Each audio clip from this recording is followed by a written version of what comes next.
à la rencontre des partis politiques pour coordonner nos actions, pour conjuguer toutes les forces vives de la nation dans cette entreprise de défense de la démocratie.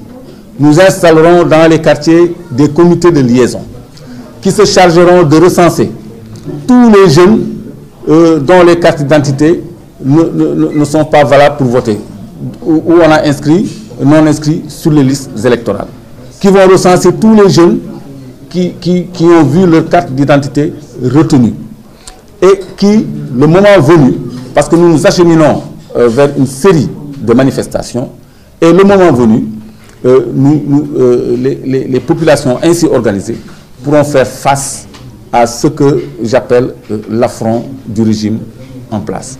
Parce que cet affront se base sur une violation de la Constitution, parce qu'appeler à un troisième mandat, quitte à appeler à la violence pour l'obtenir, ou à l'apologie ethniciste, je crois que c'est une violation de nos droits à nous, de la Constitution, qui exige une approche claire. On se battra, on se révoltera, on s'insurgera s'il le faut. On le dit de façon tout à fait claire. Le procureur ne peut plus appeler personne pour incitation à la violence. Le procureur ne peut plus appeler personne pour incitation à l'insurrection. Parce que le député en question jouit de toute sa liberté, de toute son immunité, et rien ne lui arrive. Il a fallu qu'un mouvement citoyen porte plainte pour que cette affaire puisse avoir la chance d'être traitée devant la justice. Le collectif soutient cette démarche judiciaire, mais est prêt à l'appuyer sur le terrain par des actes qu'on déclinera plus tard et qui seront des actes radicaux. Et on ne s'en cache pas, il n'y a plus de demi-mesure, il n'y a plus de discours policés. On va vers l'affrontement de ce régime qui veut nous imposer le président Macky Sall au-delà de 2024, ce que nous n'accepterons jamais. Parce qu'actuellement, tout le calendrier électoral est bouleversé. On ne sait pas quand est-ce qu'on va aller au local, on ne sait pas quand est-ce qu'on va aller aux législatives, on ne sait pas quand est-ce qu'on va aller au présidentiel. Il y a des schémas qui se font en haut lieu. Soit ils vont appeler à une élection anticipée, notez bien ce que je dis, vers 2022, coupler les présidentielles et les législatives.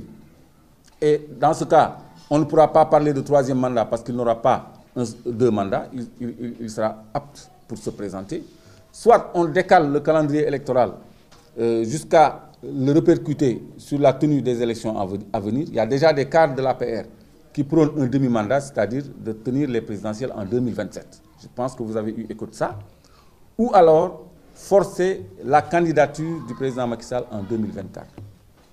Toutes ces trois hypothèses ne prospéreront pas. Et je réitère que le jour où le président Macky Sall aura le courage d'affirmer qu'il postulera pour une troisième candidature, je ne parle même pas de mandat, je parle de candidature, parce qu'Abdoulaye Wade a eu une troisième candidature, mais il n'a pas eu un troisième mandat.